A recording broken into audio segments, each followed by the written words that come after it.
આયુષ્ય સાથે રિલેટેડ વાત રિલેટેડ શું છે? કયા અન્ય દર્શન ભગવદ્ ગીતાના અનુયાયીઓ અથવા તો એવો કોઈ વર્ગ છે એ લોકો એમ માને છે કે આપણને ભગવાને આયુષ્યની શ્વાસોશ્વાસ જીવવા માટે આપ્યા છે કે તું આ બહુમાં લાખ શ્વાસોશ્વાસ કરજે, 2 લાખ શ્વાસોશ્વાસ કરજે કે 5 લાખ શ્વાસોશ્વાસ પૂરા કરજે. એક્ઝામ્પલ. હવે તું એને સ્લો પણ કરી શકે છે, નોર્મલ પણ કરી શકે છે, લંબાવીને પણ કરી શકે છે, ફાસ્ટ પણ કરી શકે છે.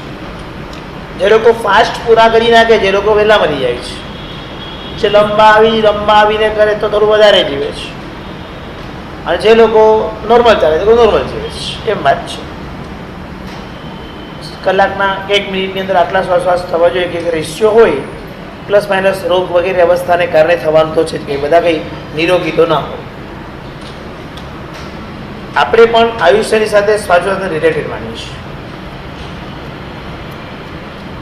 વાયુ દ્વારા મળતો ઓક્સિજન એ જો રોકાઈ જાય તો ગુંગળામણ થાય, માણસ પૂરો થઈ જાય. ફાંસી લટકે કે સુસાઇડ કરે એટલે શ્વાસ જ બંધ કરવાનો. ઓશીકું મોઢા પર મૂકી દેવામાં આવે તો માણસ ખતમ થઈ જાય. આખા શરીરનું માર્મિક સ્થાનમાં 2-3 વસ્તુ એવી છે કે જેને કારણે આપણે મૃત્યુ પામી શકીએ. એમાં શ્વાસ મુખ્ય છે.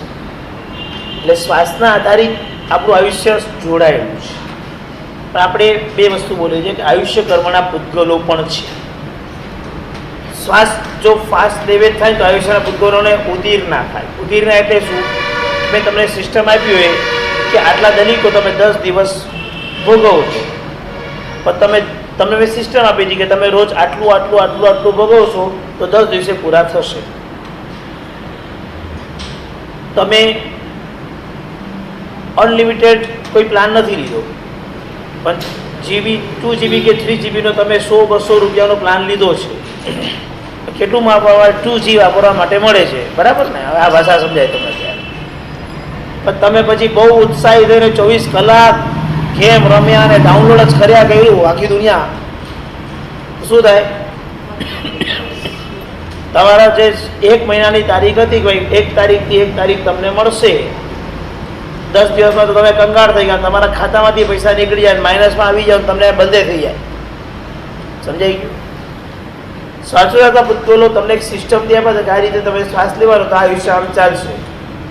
પણ તમે તમારા લાઈફની અંદર એટલા ડિસ્ટર્બ થઈ જાઓ, ડિપ્રેસ થઈ જાઓ, દોડધામ કરી મૂકો, ખોટી દોડધામ કરો, કારણસર કરવી પડે, તમારું હલનચલન કાયોગ વચનોગ મનોયોગનું સતત બદલાયા કરે.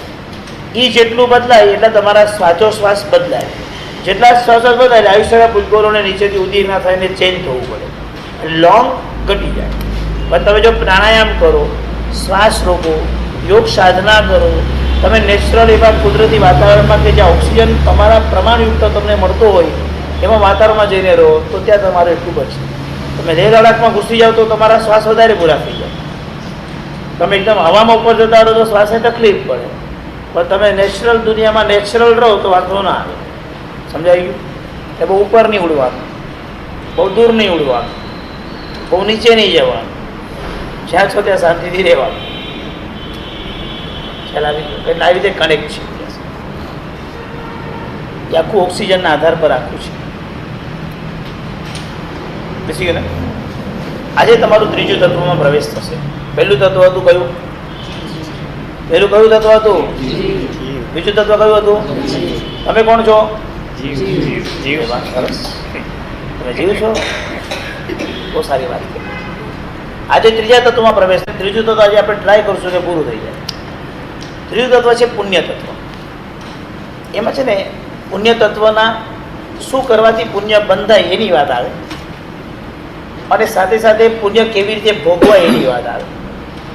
પણ એક દુઃખદ સમાચાર તમને આપું કે શું કરવાથી બંધાય એ આપણે ભણશું, પણ શું કરવાથી એ ભોગવાઈ જાય એ આપણે હમણાં નહીં, કર્મગ્રંથમાં ભણશું. કારણ કે પછી આ જ વસ્તુ કર્મગ્રંથને રિલેટેડ છે, તો પછી 2 વખત ભણવું એના કરતાં અત્યારે આટલું જ ભણશું. અને પછી કર્મનો સિદ્ધાંત લેશું ત્યારે પુણ્ય પાપી પ્રકૃતિઓ ક્યાં ભણશું. બરાબર છે? ચિંતા નહીં કરતા. તમે એટલી તો બેઝિક સમજણ પડી જશે કે સારું સારું ભોગવાય બધું પુણ્ય, નબળું નબળું ભોગવાય તે પાપ. ઊંઘ બરાબર આવે તો પુણ્ય કહેવાય કે ન કહેવાય? ન કહેવાય. પાપનું થઈ ગયું. લોચા નહીં મારતા. અત્યારે બધા લોચા લાગશે, ધર્મકર્મમાં જ ક્લિયર થશે. એટલે અત્યારે આપણે ખાલી આજે એ જ વસ્તુ ભણશું કે પુણ્ય શું કરવાથી બંધાય અને પાપ શું કરવા. આજે આપણે પેલા પુણ્ય તત્વ ભણીશું. પુણ્યની પહેલી વ્યાખ્યા લખી દો, અનુકૂળતા.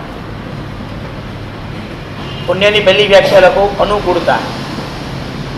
પુણ્યની બીજી વ્યાખ્યા લખો, શુભ સંકલ્પ. પુણ્યની ત્રીજી વ્યાખ્યા લખો,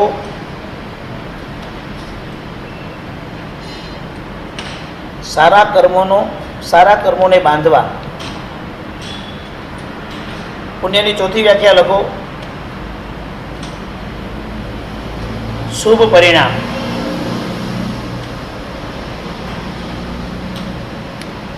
ચોથી વ્યાખ્યા સાચી છે, બાકી ત્રણ વ્યાખ્યા તો સમજવા માટે છે. તમારે પુણ્ય નથી સમજવાનું, પુણ્ય તત્વ સમજવાનું છે. સમજો કે ક્લાસમાં આ ભાઈ પાસે 3 ગાડી છે, સારામાં સારી, અને સારી ગાડી લઈને અહીંયા આગળ આવે તો તમે શું કહેશો એ ભાઈને?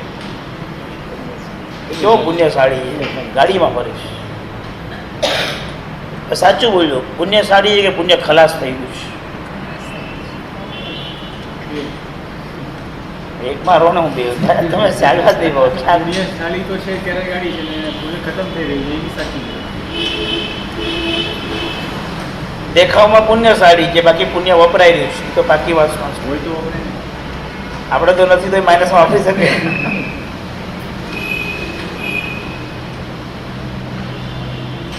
ચલો પુણ્યશાળી પણ છે ને પુણ્ય ખતમ બંધાય, બે માટે. પણ પુણ્ય ખતમ થાય તો માનશો? તમારું કંઈ પણ જગ્યાએ બધું સીધું સીધું ચાલ્યું.